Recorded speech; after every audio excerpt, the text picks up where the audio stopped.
Assalamualaikum warahmatullahi wabarakatuh.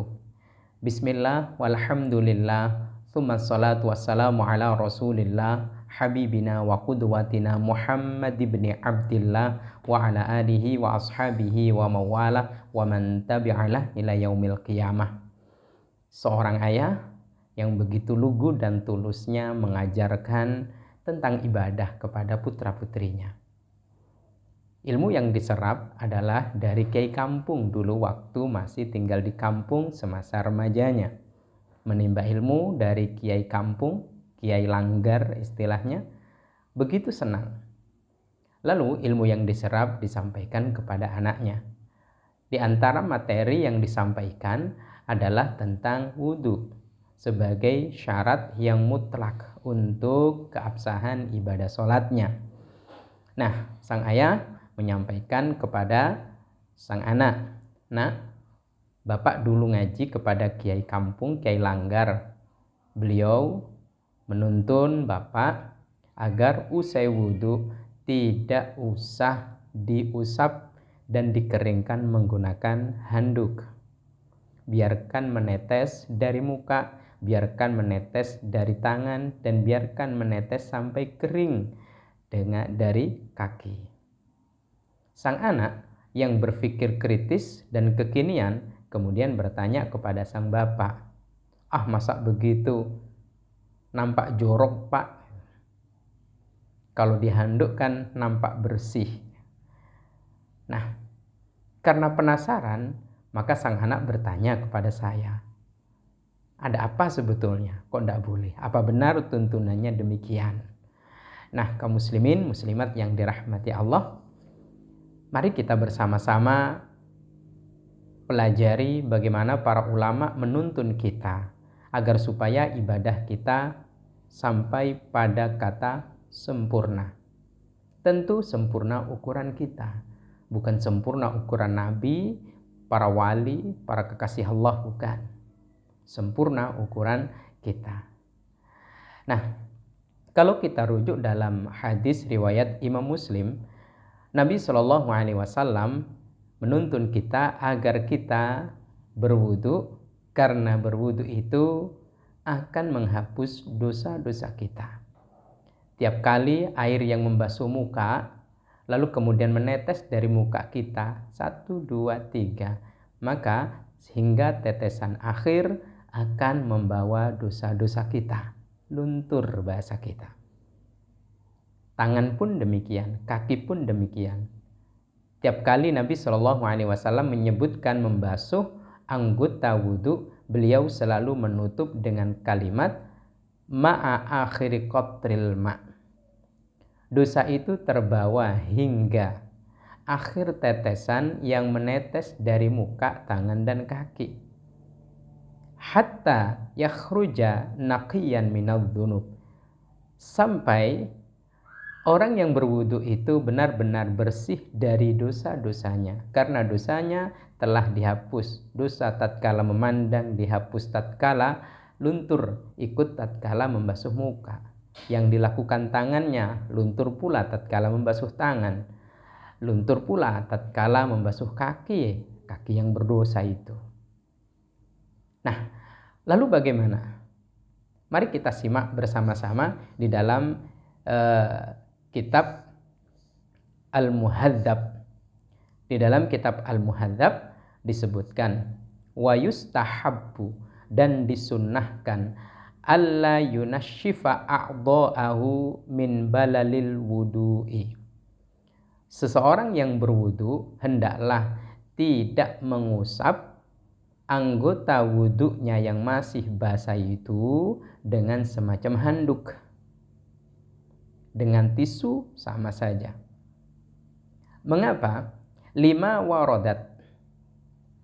Karena ada satu riwayat min Maimunata, dari ibunda Maimunah radhiyallahu anha. Beliau berkata, qalat adnaitu li Rasulillahi sallallahu alaihi wasallam ghuslan minal janabati. Suatu ketika saya mendekat kepada Nabi ketika Nabi Shallallahu Alaihi Wasallam sudah mandi dari janabat. Fa'ataituhu bil mindili. maka kuberikan handuk kepada beliau. Faraddahu, beliau menolaknya. Beliau membiarkan air bekas mandi besar yang masih menempel di tubuh mulia beliau menetes satu persatu. Wali annahu, dan karena sesungguhnya atharu ibadatin, itu adalah bekas dari ibadah. Fakana tarkuhu aula, maka tidak mengusap atau tidak mengeringkan menggunakan handuk atau tisu itu jauh lebih utama. Artinya apa? Yang diajarkan oleh sang bapak yang lugu dan tulus tadi benar. Tuntunannya riwayat dari Ibunda Maimunah. Tuntunannya juga dalam riwayat Imam Muslim. Bahwasanya sunnah hukumnya bagi setiap mutawaddi, orang yang berwudu, membiarkan air yang masih nempel di muka, di tangan dan di kaki untuk tidak dikeringkan menggunakan semacam handuk atau tisu. Itu di dalam kitab Al-Muhadzab. Di dalam kitab Al-Majmu' dijelaskan, Bismillahirrahmanirrahim, far'un, ada satu penjelasan, annas sahiha, sesungguhnya yang sahih fi madhabina, dalam madhab kami, annahu, sesungguhnya jika ada seseorang yang berwudu, yustahabbu, maka baginya disunnahkan tarkuhu, meninggalkan untuk mengusap, mengeringkan dengan semacam handuk atau tisu. Dan ini adalah nyata, contoh konkret dari Nabi ada, dan para ulama pun menuntun demikian. Kalau sang anak yang berpikir kritis tadi, ini kan terkesan jorok, kotor. Ya, memang tampaknya jorok.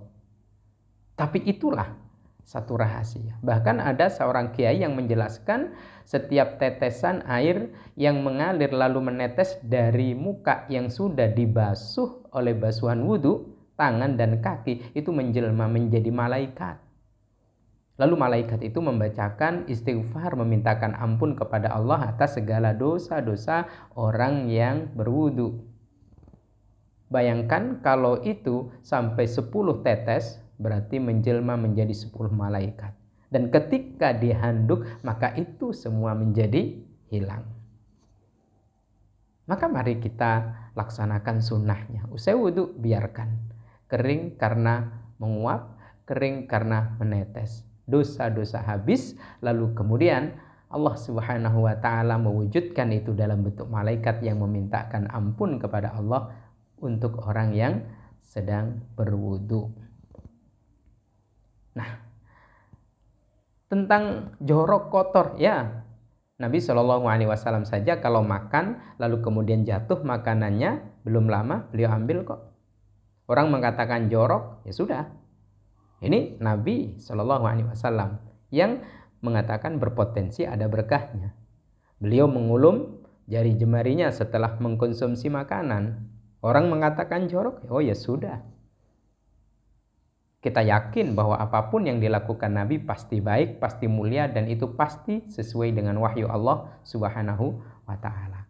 Maka sekali lagi, stop mengeringkan air wudhu yang sudah kita basuhkan ke anggota wudhu usai wudhu. Biarkan menetes, menjelma menjadi malaikat, biarkan menetes, membawa kotoran noda dosa kita.